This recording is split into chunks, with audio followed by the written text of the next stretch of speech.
بالله من الشيطان الرجيم بسم الله الرحمن الرحيم وقالوا لن يدخل الجنة إلا من كان هودا أو نصارى تلك أمانيهم قل هاتوا برهانكم إن كنتم صادقين بلى من أسلم وجهه لله وهو محسن فله أجره عند ربه ولا خوف عليهم ولا هم يحزنون صدق الله مولانا العظيم وصدق رسوله النبي الأمي الكريم ونحن على ذلك لمن الشاهدين والشاكرين والحمد لله رب العالمين.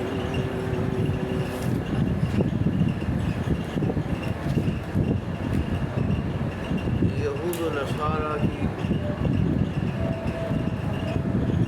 برائیاں بیان ہو رہی ہیں، اس لیے کہ اہل کتاب یہود و نصارہ کو مسلمان جاتا ہے۔ یہود اپنی نسبت موسیٰ علیہ السلام کی طرف، تورات کی طرف کرتے ہیں، حالانکہ نہ یہ موسیٰ علیہ السلام پہ کامل ایمان رکھتے ہیں اور نہ تورات پہ ان کا ایمان، اور تورات میں انہوں نے تحریفات کی، تورات کا حلیہ بگاڑ دیا۔ ایسے ہی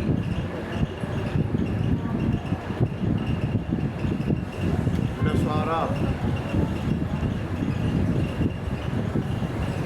یہ تو یا عیسیٰ علیہ السلام کی بستی جس میں وہ رہتے تھے، ناصرہ جس کا نام تھا، اس کی طرف منسوب ہے، اور یا پھر جیسے ہمارے مسلمان مفسرین نے لکھا ہے کہ عیسیٰ علیہ السلام نے ایک موقع پر کہا تھا من انصاری الی اللہ، اللہ کے راستے میں میرا مددگار کون ہے؟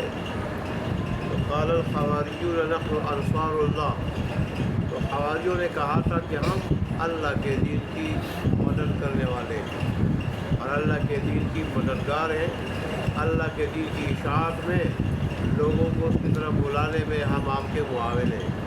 تو اس وجہ سے ان کو نصارہ کہا جاتا ہے۔ یہ بھی اپنی نسبت عیسیٰ علیہ السلام کی طرف کرتے ہیں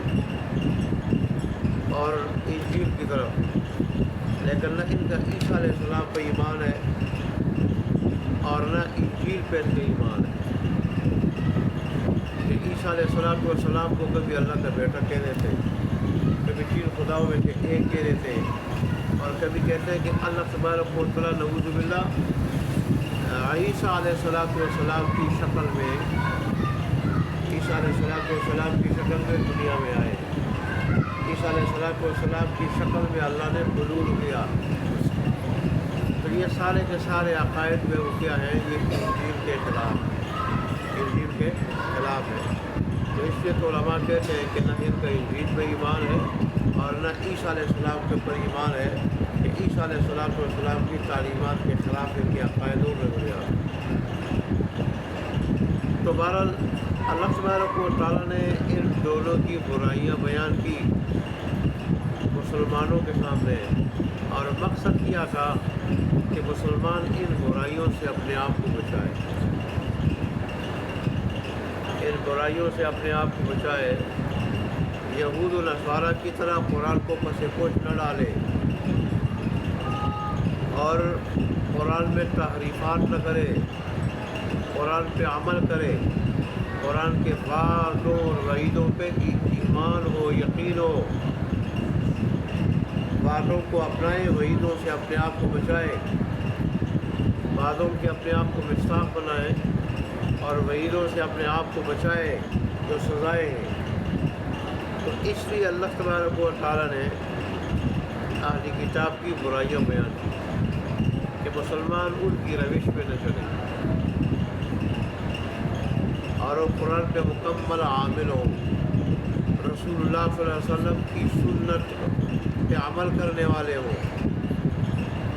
ظاہر ہے اللہ تبارک و تعالیٰ کے نزدیک جیسے کہ آج کی پڑھی جانے والی آیات میں سے دوسری آیت میں اس کا ذکر ہے، اللہ کے نزدیک محبوبیت کا مدار یہ کسی فرقے پہ نہیں ہے، اونچے خاندان کا، اونچے نسب کا، کسی اونچے فرقے سے اس کا تعلق ہے، حسب نسب پہ نہیں ہے، اونچے فرقے پہ نہیں ہے، بلکہ اللہ تبارک و تعالیٰ کے نزدیک محبوبیت کا معیار یہ ایمان پہ ہے اور نیک عمل پہ، ایمان پہ، نیک عمل پہ۔ قانون نجات اللہ تبارک و تعالیٰ کے نزدیک وہ یہی ہے کہ اللہ کے وعدوں وعیدوں پہ، اللہ کے بھیجے ہوئے دین پہ کامل ایمان ہو اور عمل ہو، کامل ایمان ہو، عمل ہو، اس پر نجات کا مدار ہے، اس پر دنیا آخرت دونوں کی کامیابی کا مدار ہے۔ جیسے یہود و نصارہ نے یہ دعویٰ کیا تھا کہ ہم انبیاء زادے ہیں، انبیاؤں کی اولاد ہیں، ہم انبیاء کی اولاد ہیں، ہم انبیاء زادے ہیں، ہم اللہ کے لاڈلے ہیں، یہ انبیاء کے بیٹے ہیں۔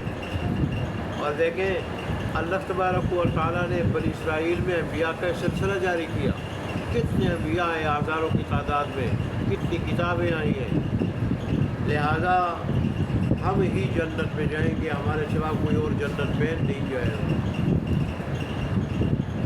اور پچھلی آیات میں بھی انہوں نے کسی درس میں گزرا تھا، انہوں نے دعویٰ کیا تھا ہم جہنم میں جائیں گے نہیں، اور اگر چلے گئے بھی تو چند دن کے لیے، جتنے دن ہمارے آبا و اجداد نے بچڑے کی پوجا کی تھی اتنے دن ہم جائیں گے، اس سے زیادہ نہیں جائیں گے۔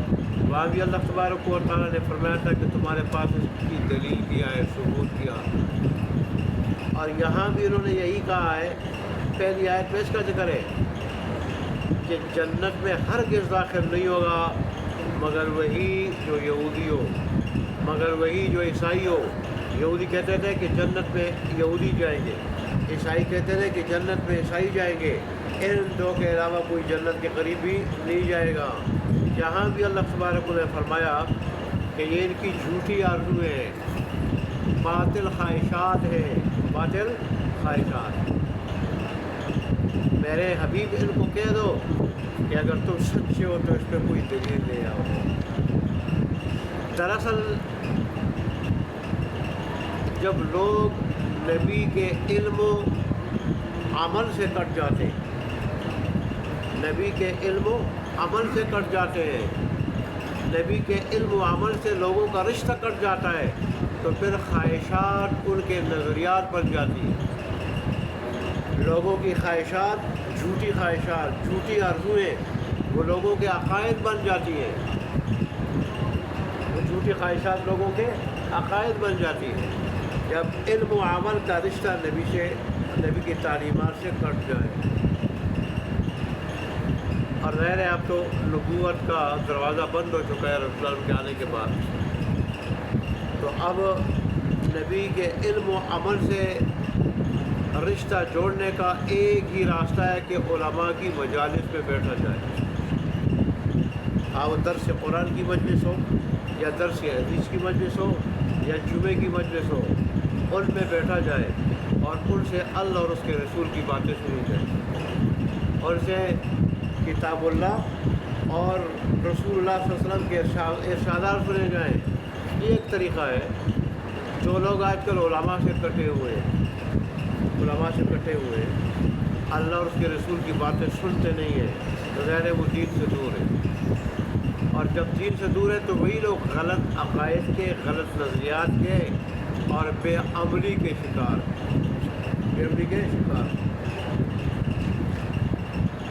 ہمیشہ دیکھیں اللہ تبارک و تعالیٰ نے حضرت انسان کی رہنمائی کے لیے دو چیزیں بھیجی، ایک نبی اور ایک کتاب۔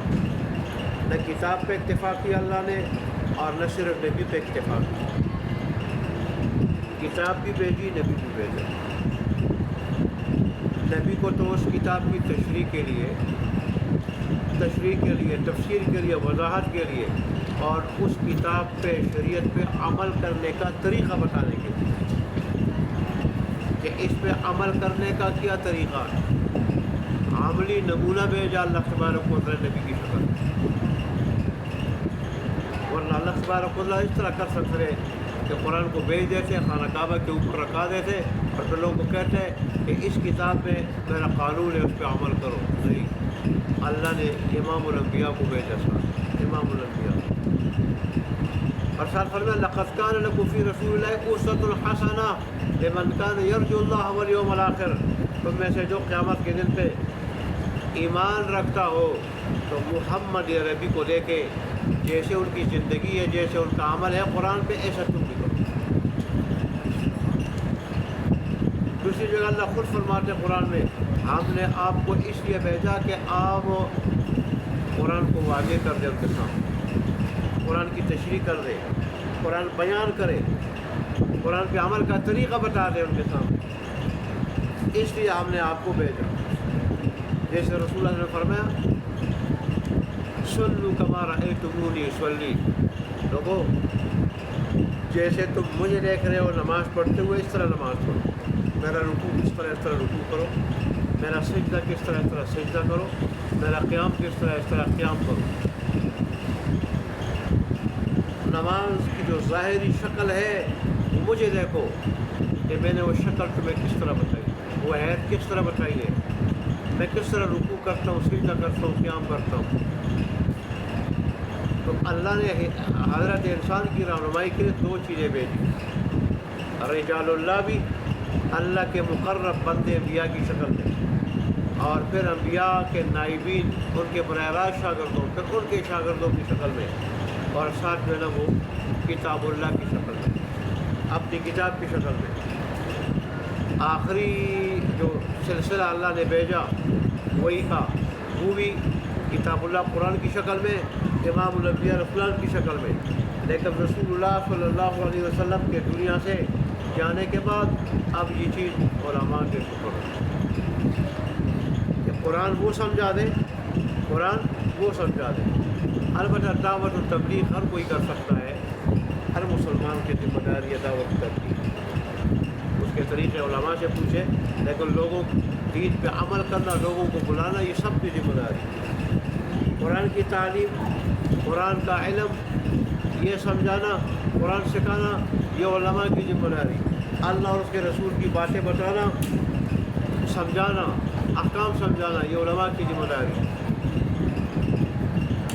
تو بہرحال یہود کا یہ دعویٰ تھا اور عیسائیوں کا کہ جنت میں صرف ہم جائیں گے. اور اب تعالیٰ نے بتایا یہ ان کی جھوٹی آرزویں ہیں، جھوٹی خواہشات ہیں، گڑی ہوئی. ان سے کہو کہ اگر ایسی بات ہے تو پھر ان پر کوئی دلیل جو ہے وہ دو. یعنی دعویٰ بغیر دلیل کے ثابت تو نہیں ہوتا، اس پہ دلیل دو. پھر آگے اللہ تبارک نے بلا لا کر، بلا جو ایجاب کا کلمہ اس کو کہا جاتا ہے، یہ سابقہ بات کی نفی کرتا ہے اور بعد کی بات کو ثابت کرتا ہے. تو اللہ نے بلا کے ذریعے بتایا کہ بات ایسی نہیں بلکہ یوں ہے. جیسے تم کہتے ہو صرف یہودی جائے گا جنت میں، ایسا نہیں ہے. صرف عیسائی جائے گا، ایسا نہیں ہے.